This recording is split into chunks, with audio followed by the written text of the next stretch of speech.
It was Shenango and Mohawk in an exciting thriller at Mohawk's new stadium. We'll take a look at that ball game when the football recap continues.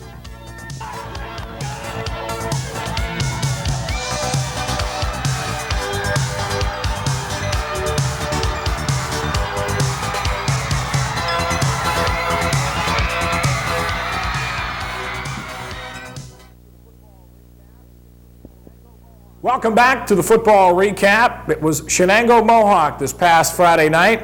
The Warriors dedicated their new field. And believe me, as the old saying goes, it ain't over till it's over.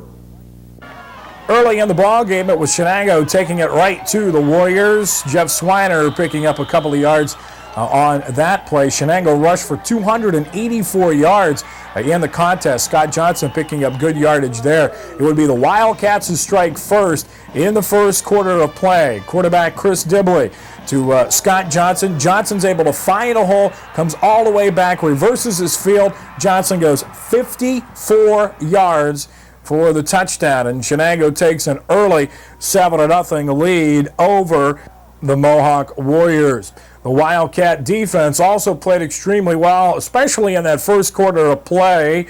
Jeff Swiner picked off a Paris Nasira pass, and Shenango with the football. Chris Dibley under center for the Wildcats as Dibley wasted no time, hits a wide open Eric Hall, nobody near Hall, touchdown Shenango, and the Warriors are shell-shocked after that bomb from Dibley to Eric Hall, as now Shenango with Dibley's conversion holds a 14-0 first quarter lead. But if you are going to fall behind in the first quarter by that 14-point margin.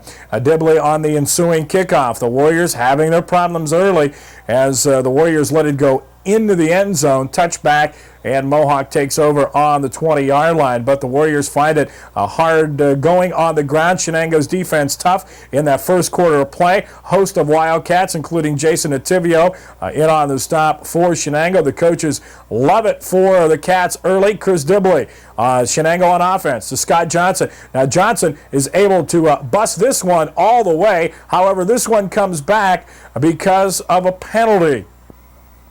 But the Wildcats still lead it, as you see, by a score of 14-0. Mohawk trying to get something going offensively before intermission. Paris Nasira, the quarterback for Mohawk, this time the ball's fumbled, but the Warriors do recover. Shenango almost with a big break in that first half of play. A lot of injuries, too, in that first half. This was the most serious that we saw on the night.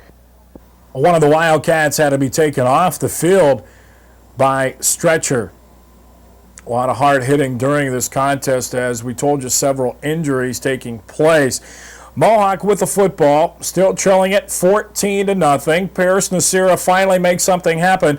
A great run here. He's able to get outside, tightrope the sideline, and take the ball to the 5-yard line. Then on the following play, Nasira would do it again on the keeper. Nasira keeps it, goes in from 5 yards out. Mohawk breaks into the scoreboard. Now trails Shenango going into intermission 14-7 as the conversion is good, with Shenango taking a 7-point lead into the locker room at halftime. And with Shenango holding that slim 7-point advantage, the Warriors would receive the opening kickoff in the second half of play and pick up good yardage as they're able to get good field position early against Shenango. Mohawk with the momentum, scoring right at the end of the first half. Again, Paris Nasira, the quarterback, pitch to Craig Dongia. Dongia is able to pick up a couple of yards on the play. Second down situation for Mohawk. Nasira on the keeper, picks up big yardage inside the 40, is able to take it close to the 30-yard line. Now it's Mohawk with the momentum on their side. Shenango's defense, pressure is on them.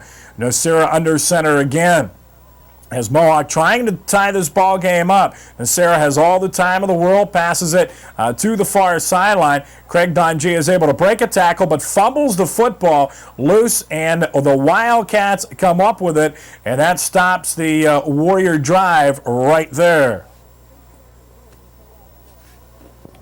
Wildcats did very little with the football in that third quarter of play. We see quarterback Chris Dibley, good fake here to Scott Johnson. The pitch goes to Jeff Swiner, but the Mohawk defense right there leading the charge. Darren Coast for Mohawk. The Warriors on offense. Paris Nasira with the football.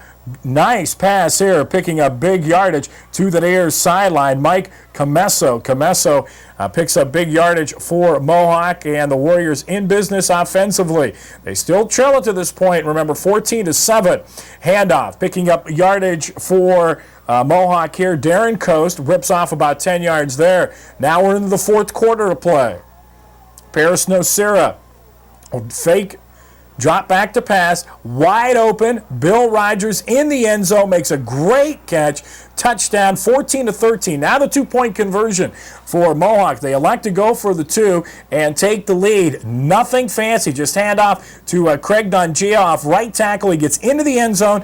Now Mohawk, for the first time on the night in their new field, takes a 15-14 lead against Shenango. Still plenty of time left in the football game for the Wildcats.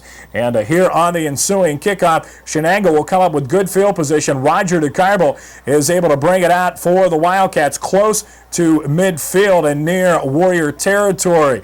Now it's time for Chris Dibley and company to get things going. Dibley under center, handoff to Scott Johnson, and Johnson stopped just short of the goal line. He fumbles the ball, in fact, and it's recovered by Mohawk, and it looks like with a little under 7 minutes to play that the Warriors would run out the clock, but Shenango's defense comes up big. Wildcats on offense again. Here comes Jeff Swiner to the near side. Swiner might go all the way down the sideline, knocked out of bounds and inside the 10-yard line. After a 40-yard gain, the Cats in business. Dibley under center, and it would be the man who picked up big yardage all night for Shenango, Scott Johnson. Big hole. Wildcats missed the two-point conversion. It's very important, 20-15, but still plenty of time left for the Warriors, and you won't see this executed any better than this. Watch this. Triple reverse. There's 1, 2, and the fake, and there's 3. Craig Dungia down to their sideline, inside the 50, all the way down to the Shenango 40-yard line. Now we'll see that again. Watch it. 3 reverses on this play. There's the first one, the fake to the second one, and there's Craig Dungia picking up a big yardage. Great call by Archie Donofrio and his staff, almost breaking it, Dungia all the way for the touchdown. But the Wildcat defense stops the Warriors on the 1-yard line. Despite the loss, Archie Donofrio had all praise for his ball club. I'm very proud. I mean, you can't expect more out of high school kids than what we got out of our kids tonight. I mean, they had their backs to the wall. Shenango came out 14-0. Everybody's, they felt, well, we're just going to quit. Shenango's up and that's going to be it. And these guys never entered their mind to pack it in. The sidelines was excited. Everybody was ready to go. You usually see we've been down, all year.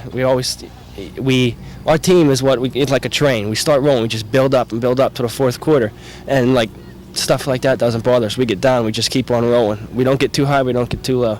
I knew before they simply weren't playing up to their capability, and tonight we jumped on them quick and let down a little bit, and it just shows you that they didn't let down. They kept coming back, and they had our back against the wall the rest of the night, and we were fortunate to get out with a victory. Well, we did know that they'd probably be a little bit more fired up than we were, but then we just come up here and did what we had to do. We thought we did a pretty good job. Mohawk will host the Union Scotties Friday night. Meanwhile, the Shenango Wildcats will try to remain undefeated in Tri-County North play when they take on the 2-0 Laurel Spartans Saturday evening.